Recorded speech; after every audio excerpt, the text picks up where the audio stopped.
नाजरीन, इस्तकबाल है आपका किताब रंग प्रोग्राम में। मैं इंतहाई अहम तहकीकी काविश के हवाले से आज एक किताब का तारुफ कराना चाहता हूँ। इस किताब के मुरत्तिब हैं प्रोफेसर अनवर पाशा। प्रोफेसर अनवर पाशा का ताल्लुक हिंदुस्तानी ज़बानों का मरकज़ जवाहरलाल नेहरू यूनिवर्सिटी नई दिल्ली से है। अहद हाजिर में मासिर नाक़िदों में एक अहम नाम है।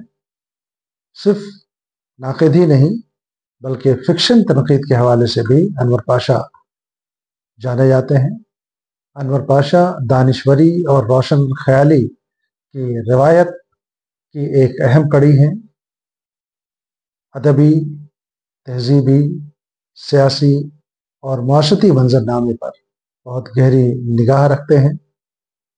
कई अहम किताबें इन्होंने तहरीर की हैं, लेकिन यह आज जिस किताब का मैं तारुफ कराने जा रहा हूँ ये एक मुकम्मल इंसाइक्लोपीडिया है अदबी तहरीकात और रुझानात के हवाले से। ये एक किताब है अदबी तहरीकात और रुझानात, एक मुकम्मल इंसाइक्लोपीडिया। अच्छा, देखिए कि अदबी तहरीकात और रुझानात का बड़ा रोल रहा है अदब के फ़रोग़ में, या हम ये कह सकते हैं कि अदब चूँकि कोई जामिद शय नहीं है, हमेशा हालात के तकाज़े और मुतालबे के तहत उसमें तब्दीलियाँ आती रही हैं, नए रुझानात आते रहे हैं, नए मैदानात आते रहे हैं और कई तहरीकें आई हैं। तो इस एतबार से अगर हम देखें तो ये किताब जिसमें अदबी, ये जिल्द अव्वल है, अभी और भी इस पर मुसलसल काम हो रहा है, ये जिल्द अव्वल है। इस जिल्द में तकरीबन ये 725 सफ़हात पर मुश्तमिल ये किताब है। इसमें प्रोफेसर अनवर पाशा ने एक बसीत और जामे मुकदमा भी लिखा है, और उसके बाद अब आप देखें इसके मशमूलात पर निगाह डालें कि क्लासिकियत और इसके हवाले से कई अहम मज़ामीन हैं, तकरीबन 5, 6, 7 मज़ामीन। फिर रुमानवियत के हवाले से भी इसी तरह जो अहम मज़ामीन हैं उसको इन्होंने शामिल किया है। रुमानवियत के बाद अलीगढ़ तहरीक, जो बहुत ही अहम तहरीक रही है और उर्दू ज़बान व अदब के फ़रोग़ में, अक़ली और साइंसी इन तमाम उलूम के फ़रोग़ में किसी न किसी तौर पर सर सैयद का नाम आता है, अलीगढ़ तहरीक का नाम आता है, और उर्दू ज़बान व अदब के फ़रोग़ में तो इसका नाम लिया ही जाता है।